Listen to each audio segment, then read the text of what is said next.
Lawyer penipu. Ini lah lawyer. Bukan hal dia campur. Very kelas, Aku suka orang saya suka aku dia jealous. Tengok.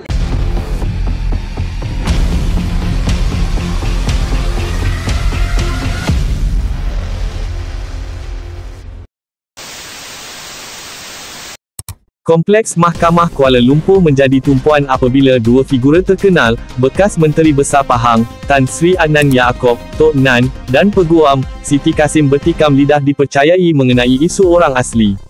Menerusi video yang tular di media sosial, pertengkaran ini dilihat berlaku di hadapan mahkamah sewaktu Tok Nan sedang menuju ke kenderaan yang membawanya.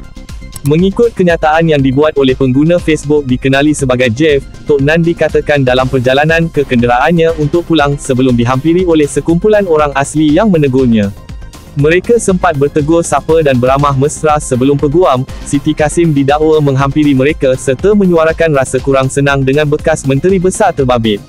Susulan daripada itu, kedua-dua mereka dilihat saling berbalas kenyataan sebelum ia berlanjutan menjadi panas sambil diperhatikan orang ramai yang berada di situ. Tidak lama selepas kekecohan tersebut, Tok Nan dilihat meninggalkan Siti Kasim dan beberapa pihak yang berada di lokasi turut mencuba meredakan situasi tegang tersebut.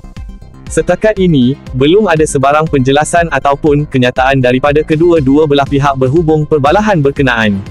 Sekadar info, Tan Sri Adnan Yaakob telah berkhidmat sebagai Menteri Besar Pahang selama hampir 19 tahun, dari 25 Mei 1999 hingga 15 Mei 2018.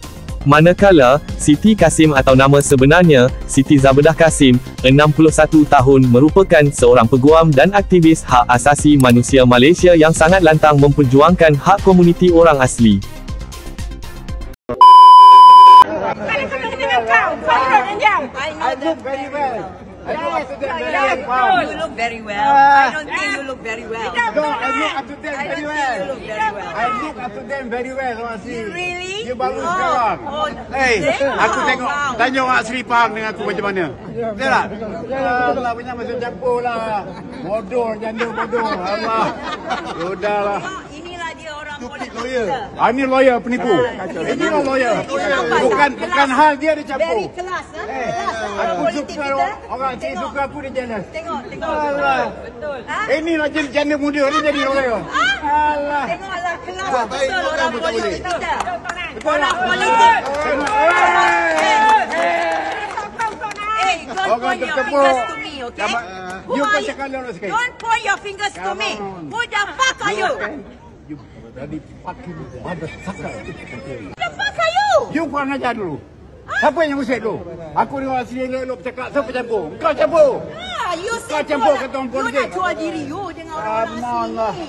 Dia dah besar.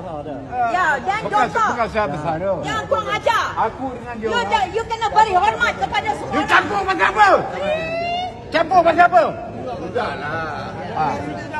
Siapa pun nak campur? Dia campur. Aku dengan dia. Kau campur. No, why do you need to halau me? What about him?